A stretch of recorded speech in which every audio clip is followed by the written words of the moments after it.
बात बाबा के माया जाल की करेंगे। हाथरस हादसे के बाद भोले बाबा से जुड़े एक के बाद एक कई रहस्य सामने आ चुके हैं। बुधवार को हमने आपको भोले बाबा का राजस्थान कनेक्शन बताया था, लेकिन आज जब हमारी टीम दौसा में बाबा के आश्रम के अंदर पहुंची तो और भी कई चौंकाने वाले खुलासे होते चले गए।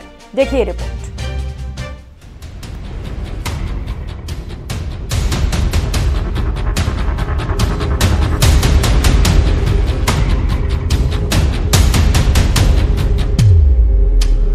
ये कोई रेफर करने वाला नहीं है।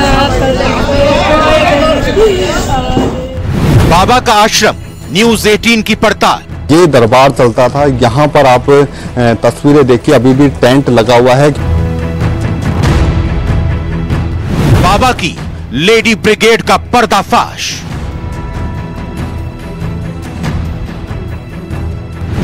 माफिया से कनेक्शन, लग्जरी लाइफ का खुलासा।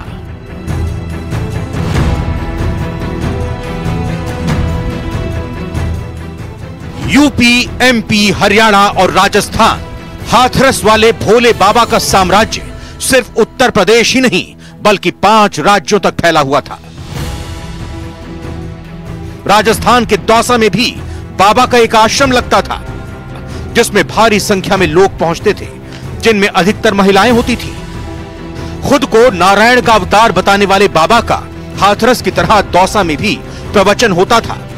पिछले साल नवंबर महीने में दौसा के कांदोली में प्रवचन हुआ था और बाबा के प्रवचन में 1 लाख से ज्यादा अनुयायी इकट्ठा हुए थे। वहीं चौंकाने वाला खुलासा यह भी हुआ है कि भोले बाबा पेपर लीक माफिया हर्षवर्धन के घर में दरबार चलाता था और माफिया के घर में 1 महीने के अंदर 1-2 नहीं बल्कि 4 बार बाबा का दरबार लगता था, जहां बड़ी संख्या में श्रद्धालु आते थे। हाथरस की तरह ही राजस्थान के दौसा में भी साकार हरि बाबा का प्रवचन हुआ था। जब राजस्थान में विधानसभा का चुनाव चल रहा था, 7 नवंबर का वो दिन था जब इस लोकेशन पर साकार हरि बाबा ने प्रवचन किया था। और इस जो 7 नवंबर है उससे ठीक 17 दिन पहले प्रियंका गांधी यानी 20 अक्टूबर को यहाँ पर प्रियंका गांधी की विधानसभा चुनाव को लेकर एक रैली हुई थी। और ये जो पूरा आप देख पा रहे हो ग्राउंड, जो ये मैदान है, इस मैदान पर प्रियंका गांधी का टेंट लगा था और उसके बाद में ये समतलीकरण हुआ था। और उसके ठीक 17 दिन बाद में साकार हरि बाबा का यहाँ पर एक बड़ा पंडाल सजाया गया था, जहां पर यहाँ पे प्रवचन हुआ था। और हाथरस की तरह ही 1 लाख से अधिक की यहाँ पर भीड़ एकत्रित हुई थी। बुधवार को न्यूज़ 18 राजस्थान ने दौसा में बाबा के आश्रम का खुलासा किया था। इसके बाद हमारी टीम बाबा के आश्रम के अंदर पहुंची, जिसके बाद और भी कई चौंकाने वाले खुलासे हुए। हमारी पड़ताल में सामने आया कि बाबा के माया लोक में ज्यादातर महिलाएं ही आती थी और एंट्री के लिए महिलाओं से बाकायदा फॉर्म भरवाए जाते थे, जिसमें उनकी फोटो लगाई जाती थी। साथ ही उनसे उनका आधार कार्ड भी लिया जाता था, जिसके बाद उन्हें आश्रम में एंट्री मिलती थी।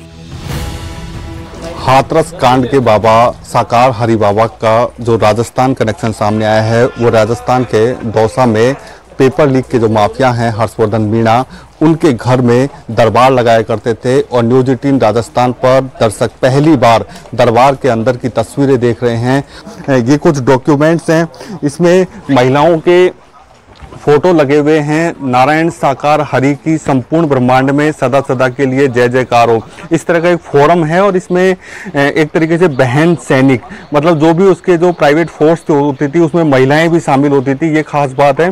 और जितने भी डॉक्यूमेंट यहाँ पर पड़े हैं उसमें अधिकतर डॉक्यूमेंट महिलाओं के हैं।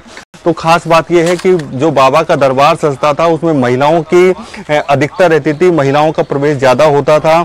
और ख़ास बात यह है कि जो दौसा के जो स्थानीय लोग थे या स्थानीय मीडिया कर्मी थे, उनको किसी प्रकार की सूचनाएं नहीं दी जाती थी कि यहाँ कोई दरबार लगा हुआ है।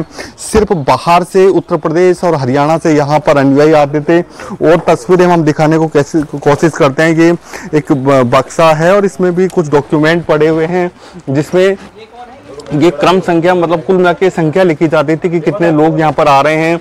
यहाँ पर भी महिलाओं के फोरम हैं और ये जो महिलाओं के जो प्रवेश होता था वो यहाँ पर क्या कार्य करेंगी, कौन पानी पिलाएगी, कौन सेवा देगी, इस तरह की पूरा यहाँ पर डॉक्यूमेंट है। बाकायदा सील लगाई जाती थी और उसके बाद में यहाँ प्रवेश दिया जाता था। और इनको हम चेक करते हैं तो इसमें ना केवल फॉर्म है बल्कि इसमें आधार कार्ड भी हैं। देखो ये आधार कार्ड भी है, यानी कुल मिला के ये कहा जा सकता है कि जो भी यहाँ पर अनुयायी आता था उसको फॉर्म भराया जाता था, आधार कार्ड लिया जाता था, तब जाकर यहाँ पर प्रवेश दिया जाता था। पेपर लीक माफिया के हर्षवर्धन के घर बाबा जब भी दरबार लगाता था तो उसका पंडाल शानदार तरीके से सजाया जाता था।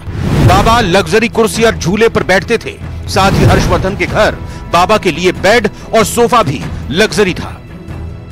साथ ही हर्षवर्धन के घर बाबा सिर्फ लग्जरी आइटम और सुविधाओं का ही इस्तेमाल करता था।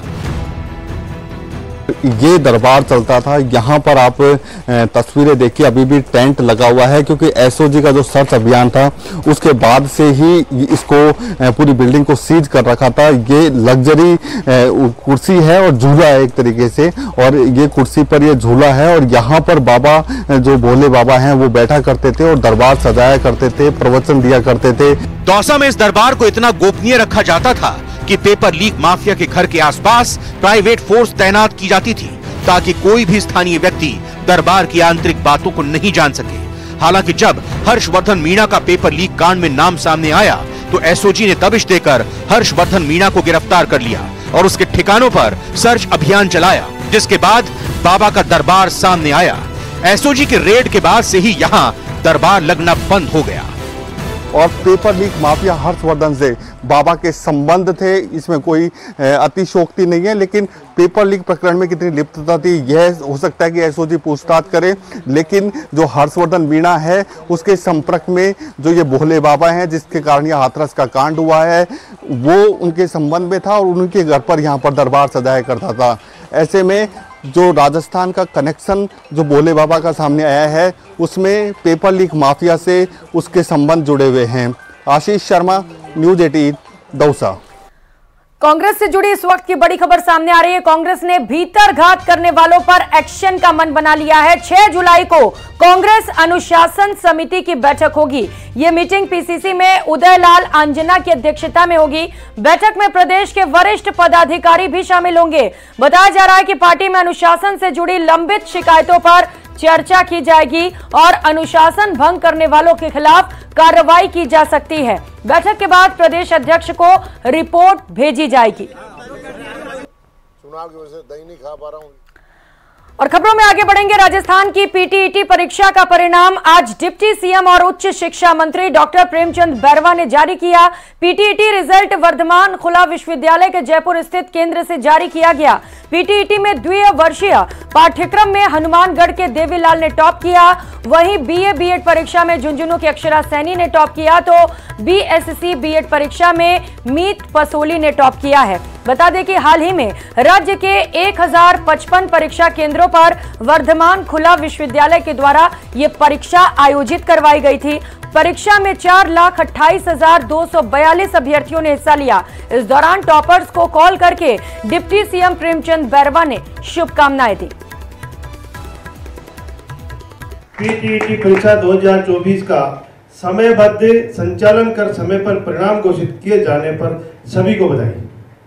जैसा मेरी जानकारी में लाया गया है कि 2 वर्षीय बीएड कार्यक्रम में कुल 2,74,391 विद्यार्थियों में से लगभग 58% छात्राओं ने आवेदन किया, जिसमें से लगभग 90% छात्राओं ने भाग लिया, जिनकी संख्या छात्रों से अधिक है। इसके लिए भी मैं छात्राओं को बहुत बहुत धन्यवाद दूंगा कि एजुकेशन में आजकल छात्राएं सबसे ज्यादा।